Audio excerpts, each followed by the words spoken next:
श्री गणेशाय नमः। श्रीमद् भागवत दशम स्कंध पूर्वार्ध 27वां अध्याय। श्री कृष्ण का अभिषेक।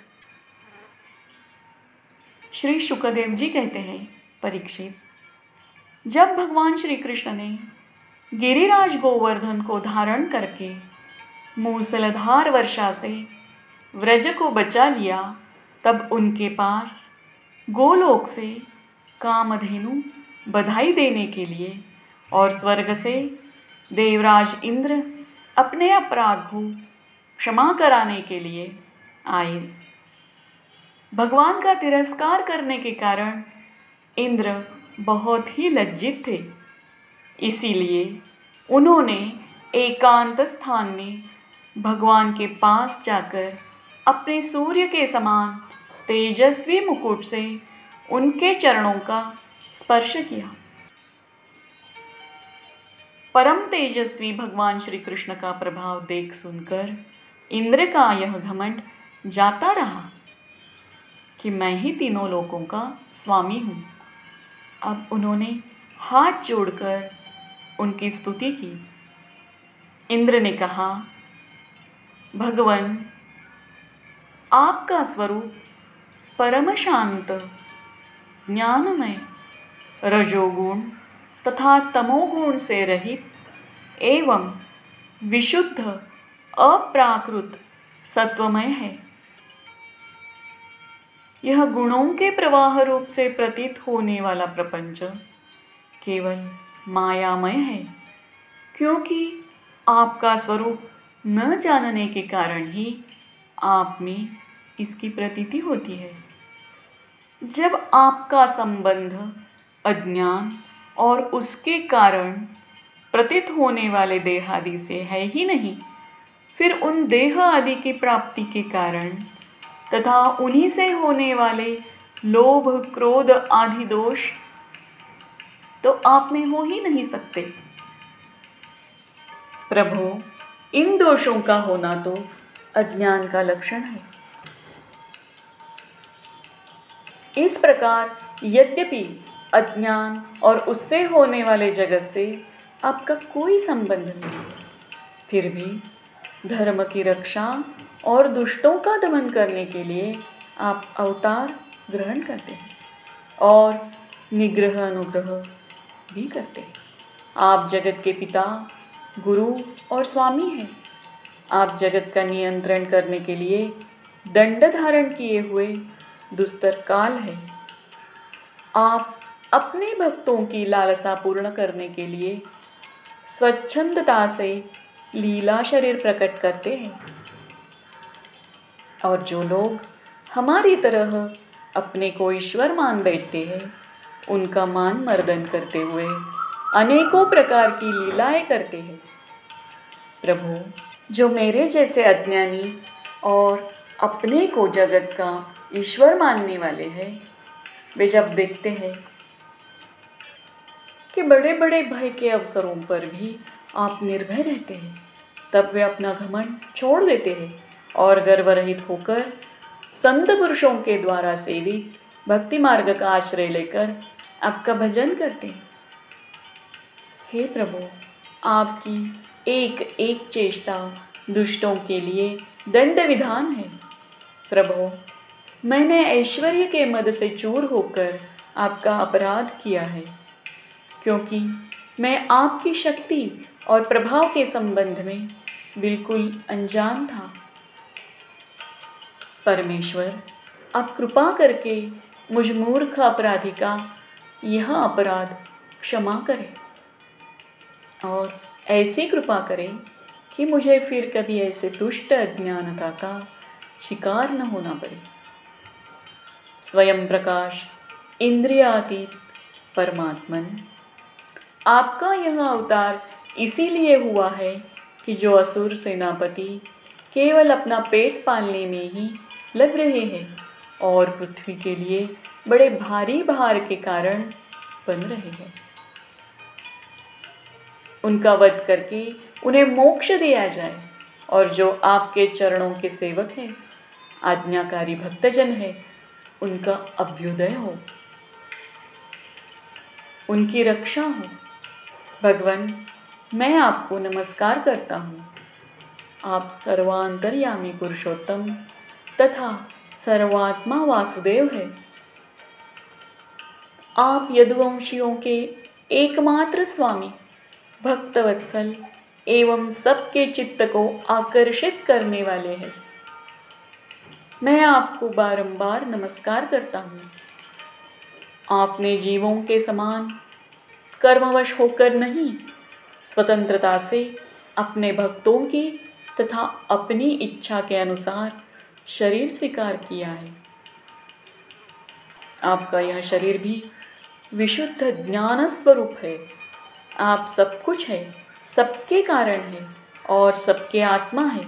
मैं आपको बारंबार नमस्कार करता हूँ। भगवान, मेरे अभिमान का अंत नहीं है और मेरा क्रोध भी बहुत ही तीव्र है, मेरे वश के बाहर है। जब मैंने देखा कि मेरा यज्ञ तो नष्ट कर दिया गया, तब मैंने मुसलधार वर्षा और आंधी के द्वारा सारे व्रजमंडल को नष्ट कर देना चाहा। परंतु प्रभु, आपने मुझ पर बहुत ही अनुग्रह किया। मेरी चेष्टा व्यर्थ होने से मेरे घमंड की जड़ उखड़ गई। आप मेरे स्वामी हैं, गुरु है और मेरे आत्मा है। मैं आपकी शरण में हूँ।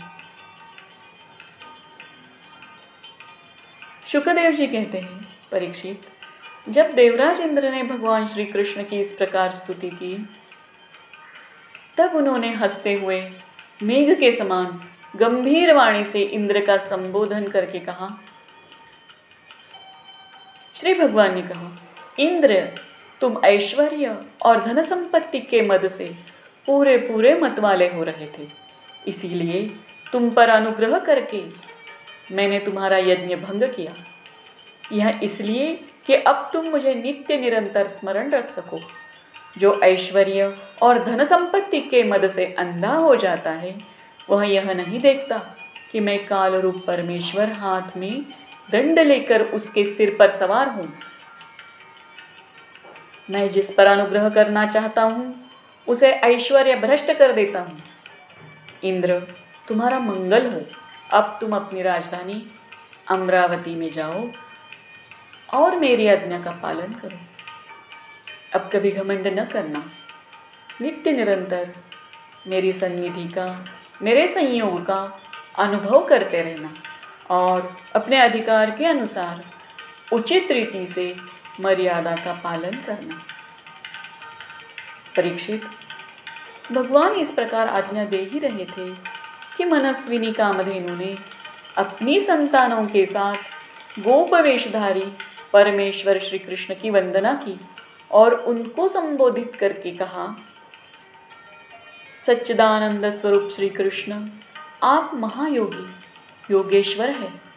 आप स्वयं विश्व हैं, विश्व के परम कारण हैं, अच्युत है, संपूर्ण विश्व के स्वामी। आपको अपने रक्षक के रूप में प्राप्त कर हम सनाथ हो गए। आप जगत के स्वामी हैं, परंतु हमारे तो परम पूजनीय आराध्य देव ही है।